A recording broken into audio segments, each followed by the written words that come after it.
the unbearable burden of pleasing everyone. There is a silence inside you that no one else sees. On the outside, you smile, nod, and agree. You bend yourself into shapes that fit the needs of others.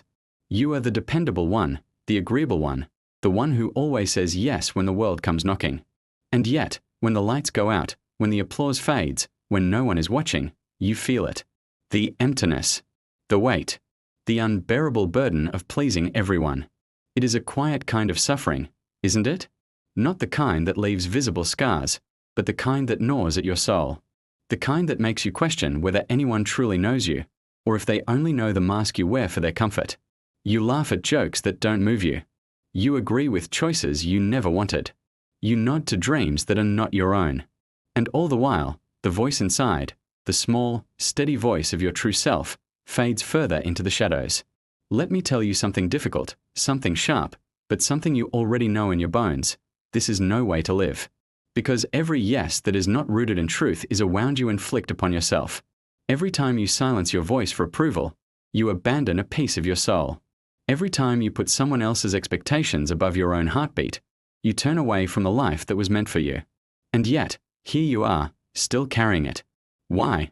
Because you have been told that pleasing everyone makes you good. That agreeing makes you lovable. That sacrificing yourself makes you worthy.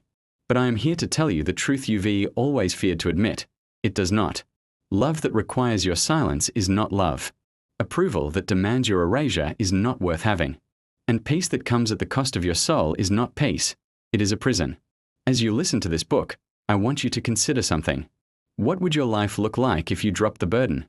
What would it feel like to finally breathe without the weight of everyone else's expectations pressing against your chest? Imagine a life where your voice is clear, where your choices are your own, where your dreams are alive again. Imagine waking up and, for once, living as if your truth mattered. Because it does.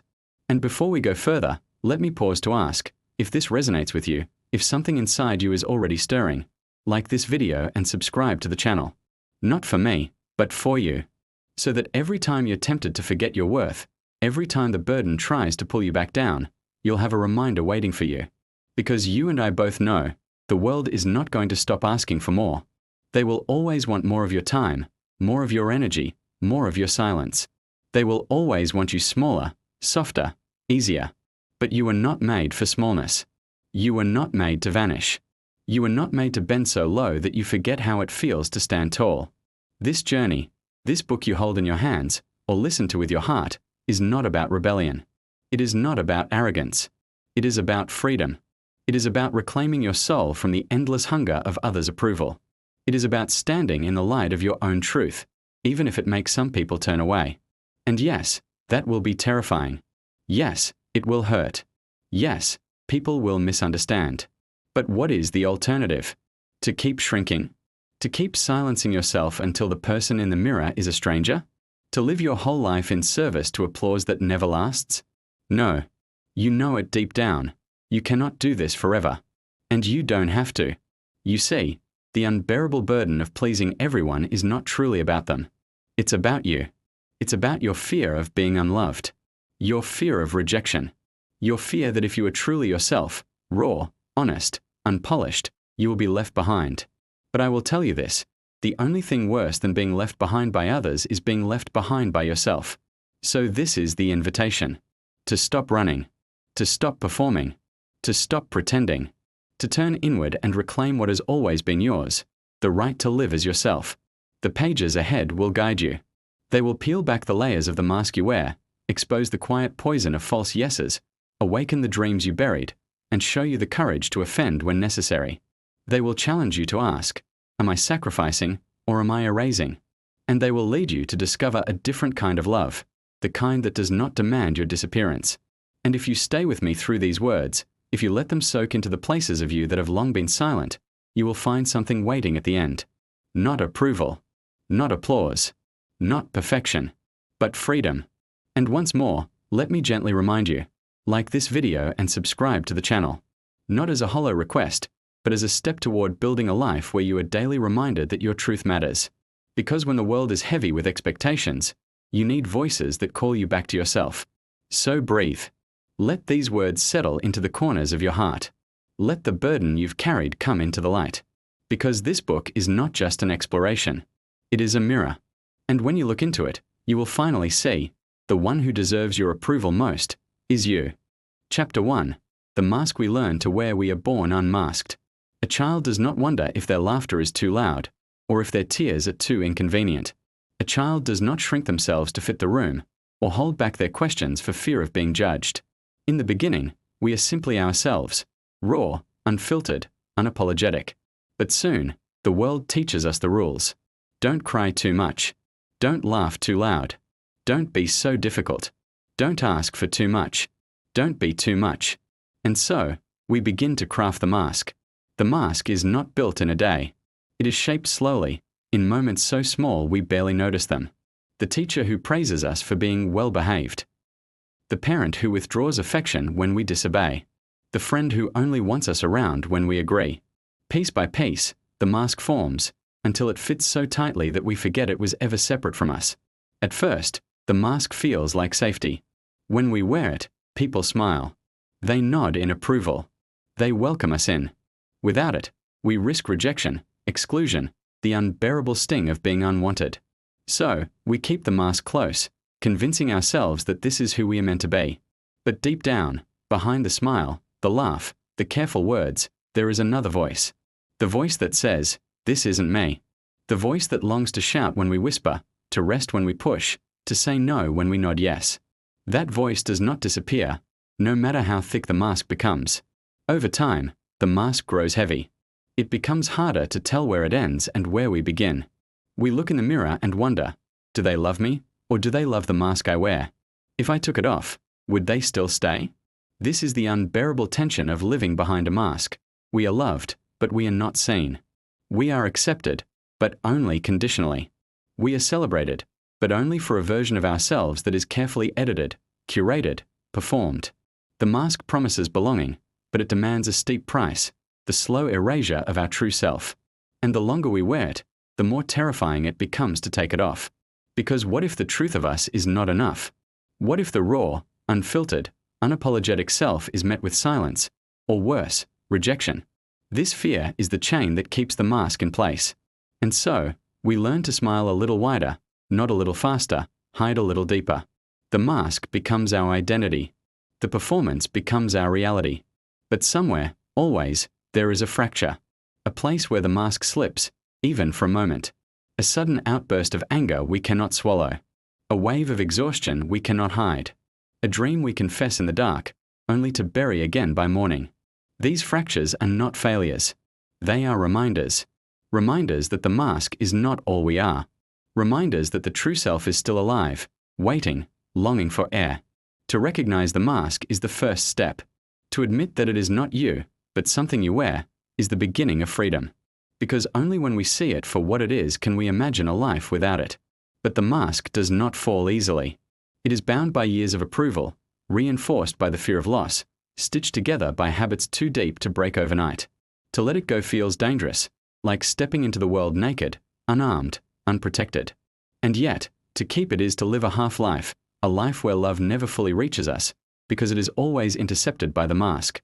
The question is not whether the mask keeps us safe. It does. The question is whether safety is worth the price of never being fully seen. In the end, the mask we learn to wear is not just a disguise. It is a prison.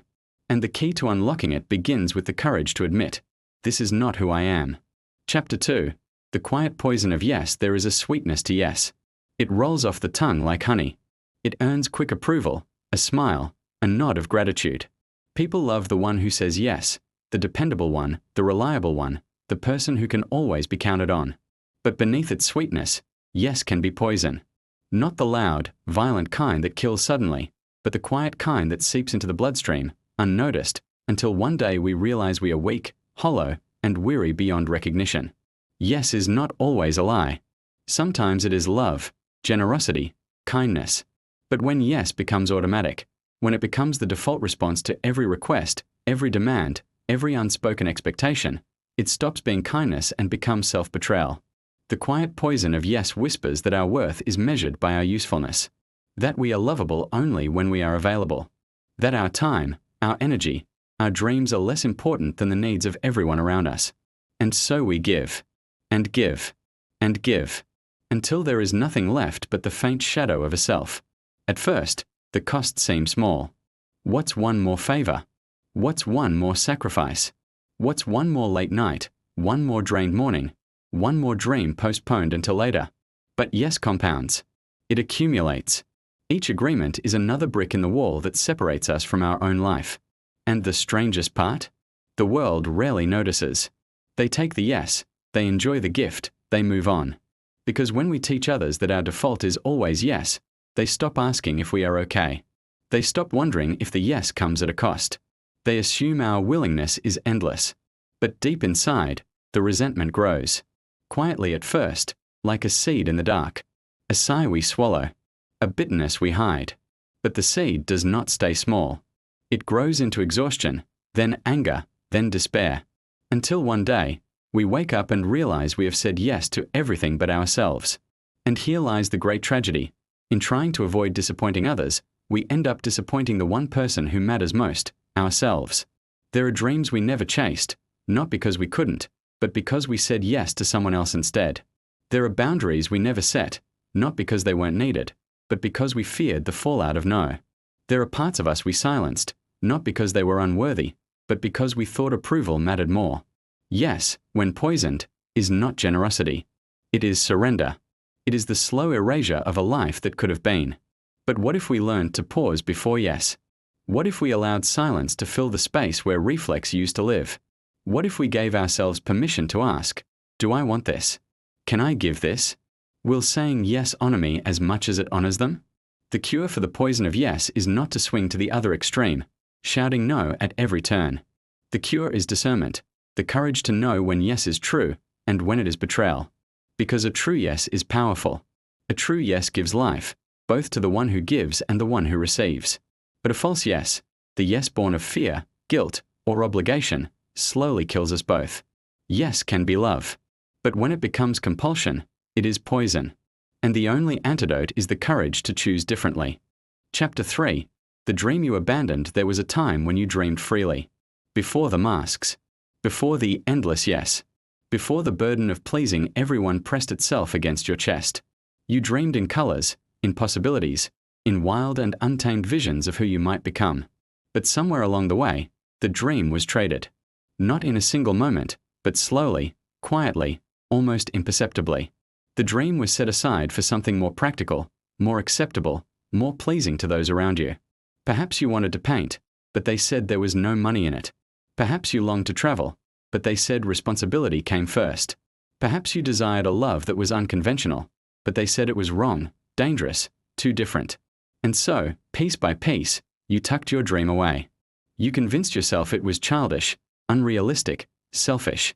You told yourself you would return to it someday, when the timing was right, when everyone else was satisfied, when your yes had earned you enough approval to finally earn your own freedom.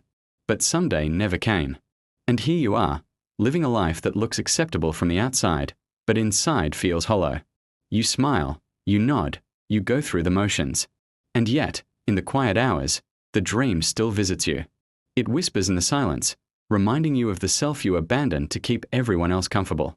The unbearable burden of pleasing everyone does not only cost you energy and time, it costs you your life. The one life you were given, with its unique passions, its singular longings, its unrepeatable possibilities. You may have convinced yourself that the dream is gone, but it is not. It waits, buried beneath layers of obligation and fear, still pulsing, still alive. It waits for the day you are brave enough to unearth it, to blow the dust off its surface, to admit that it never stopped mattering. But here lies the truth that frightens us most. Resurrecting the dream will disappoint someone. Someone will not understand. Someone will call it foolish, irresponsible, selfish. Someone will demand the version of you who kept saying yes to them instead of yes to yourself. And so, you stand at a crossroads. Keep the dream buried and remain acceptable, or resurrect it and risk the offense of those who built their comfort on your silence. This is where courage is required. Not the kind of courage that slays dragons or climbs mountains, but the quieter, fiercer courage to reclaim your own life. To say, I will not abandon myself any longer. Because the dream you abandoned is not just a hobby, not just a fantasy. It is a reflection of who you are, of what makes your soul come alive. To betray it is to betray yourself. To honor it is to step into the fullness of life. The world does not need more people living lives of quiet desperation, endlessly pleasing, endlessly performing. The world needs people who are alive, who are lit from within, who have resurrected their abandoned dreams and dared to live them out loud. So, ask yourself, what did you trade? What did you bury? What dream is still waiting, still whispering, still begging to be seen? The unbearable burden of pleasing everyone will tell you to leave it buried. But your soul, the truest, most honest part of you, will never stop asking, when will you choose me? Chapter 4. The courage to offend. There is a moment every people pleaser dreads, the moment when no is spoken aloud. It is sharp, it is final, and it risks cutting the delicate threads of approval that have held so many relationships together. To say no is to risk offense, to risk rejection, to risk being called selfish, unkind, ungrateful. And for someone who has built their identity on being agreeable, this risk feels unbearable. But let us speak honestly, offense is inevitable. No matter how careful, how generous, how endlessly accommodating you are, someone will always find a reason to be disappointed. You cannot twist yourself small enough, you cannot erase yourself thoroughly enough, you cannot sacrifice yourself deeply enough to guarantee universal approval. And if offense is inevitable, then perhaps the true courage is not in avoiding it, but in embracing it. The courage to offend is not cruelty. It is not a license to trample others, to speak without care, to disregard the feelings of those around you. The courage to offend is the willingness to live honestly, even when honesty disrupts the expectations of others. When you say no, some will be hurt. When you set a boundary, some will push back. When you pursue a dream that does not align with their script for your life, some will call it betrayal. But their disappointment does not make your truth wrong. For too long, you have treated offense as a catastrophe to be avoided at all costs. But what if it is not catastrophe, but clarity? What if the ones who cannot accept your no are simply revealing that their love was conditional all along? What if the ones who withdraw approval when you honor yourself were never truly safe places for your soul? The courage to offend is the courage to live without the endless leash of fear. It is the courage to trust that those who truly love you will not vanish when you stop performing. It is the courage to accept that not everyone will clap for your freedom, and to live free anyway. Think of those you admire most, not the ones who blended in, not the ones who conformed, not the ones who always said yes. You admire the ones who stood apart, who risked disapproval, who offended the crowd in order to honor themselves and their calling. Every revolution, every breakthrough, every work of art that changed the world began as an offense to someone. Every soul who dared to live authentically was first accused of being too much, too selfish, too strange. And yet, they lived. And in living, they carved a path for others to follow. Offense is not the end of love. Sometimes, it is the beginning of truth. So let them be offended. Let them misunderstand. Let them call you selfish if they must. Your task is not to carry the unbearable burden of constant approval. Your task is to live, fully and freely, as the one and only self you were born to be.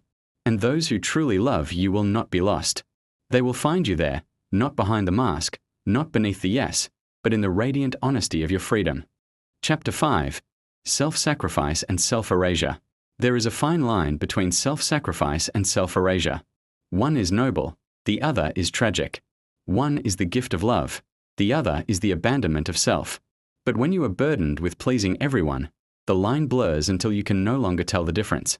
Self-sacrifice says, I choose to give, even though it costs me, because I believe in the value of this gift. It comes from strength, from freedom, from a place of abundance. It is not demanded, but offered. And when it is chosen, it deepens love, strengthens bonds, builds trust. Self-erasure says, I have no choice but to give. If I refuse, I will lose approval, affection, belonging. So I will silence my needs, my desires, my truth, and disappear into what they want me to be. One is love. The other is fear. And fear, when repeated long enough, hollows us out. It creates a shell of a person who is always available, always agreeable, always present, but never truly alive. The unbearable burden of pleasing everyone does not celebrate your self-sacrifice. It demands your self-erasure. It does not ask for generosity. It demands obedience. It does not see your love. It sees only your usefulness. And the more you comply, the more invisible you become. But here is the truth. You cannot love from a place of erasure. Love requires presence, and presence requires a self. To give meaningfully, You must first exist meaningfully. It is no act of love to disappear for the sake of others. It is not holy to silence yourself.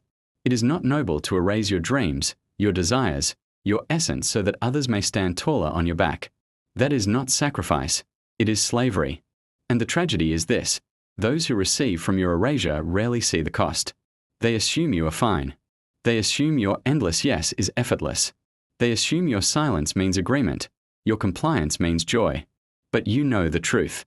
You feel the hollowness growing, the resentment festering, the grief of a self slowly fading. If love is to be real, it must honor both the giver and the receiver. It must flow freely, not be extracted forcefully. It must spring from a whole self, not from the ashes of one who no longer exists. So ask yourself, am I sacrificing or am I erasing? Am I giving from strength or from fear? Am I present in love or absent in obedience? And if the answer is erasure, then hear this clearly.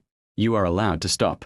You are allowed to reclaim yourself, to breathe again, to stand again, to live again. You are allowed to give only when you choose to, only when it is love and not compulsion. Because the world does not need your disappearance. The world needs your presence, vivid, honest, alive. And love that demands your erasure is not love at all. The line between sacrifice and erasure is thin. But once you see it, once you name it, once you choose to honor yourself, you will never mistake the two again. Conclusion: drop the burden, live free. There is a quiet moment that comes to every soul, the moment when you realize that the weight you are carrying is not the weight of life itself, but the unbearable burden of trying to please everyone. For years, maybe decades, you have shouldered it as though it were yours to bear.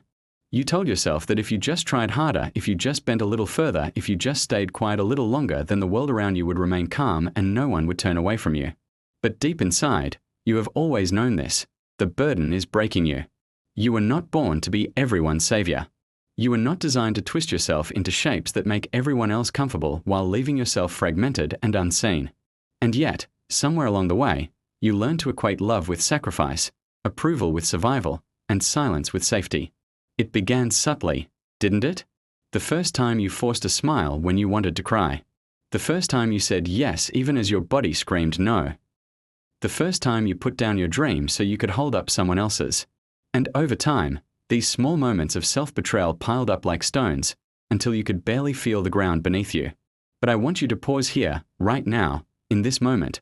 Pause and take a breath. Feel the truth pressing gently against your heart. You are allowed to set it down. Because the life you are living, the life bent on constant approval, is not truly yours. It is a stage play, performed day after day for an audience that is never fully satisfied, never fully still, never fully present. And the tragedy is not that they demand too much. It is that in trying to please them, you lose yourself. The unbearable burden of pleasing everyone is the slowest form of death. It drains you of your laughter. It steals the fire in your eyes. It strips you of your own voice until you forget how it once sounded. And yet, there is another way. There is a life beyond the burden. A life where your yes means yes and your no means no. A life where your dreams rise from the grave you buried them in. A life where love is not a performance, but an exchange of truth. A life where you are no longer afraid to offend, no longer afraid to be misunderstood, no longer afraid to be you. Listen closely. This is not selfishness. This is not rebellion. This is the quiet courage of reclaiming yourself. And yes, it will be hard. Yes, people will be disappointed. Yes, some will walk away. But what is lost in approval is gained in freedom. What is shed in applause is reclaimed in dignity. And what is left, after all the noise, after all the masks, after all the performances, is the simple, solid, unshakable truth. You are enough as you are. Take a moment to imagine it. Waking up tomorrow and breathing without the weight of everyone else's expectations pressing against your chest. Imagine saying no without guilt. Imagine dreaming without shame. Imagine loving without pretending. That is the life that waits on the other side of the burden. And if this message has stirred something inside you, I want to gently remind you, like this video and subscribe to the channel. Not just as a gesture of support, but as a way of anchoring yourself to voices that remind you of your worth, your freedom, your truth. Because the world is loud with demands, and you need spaces that speak life back into you.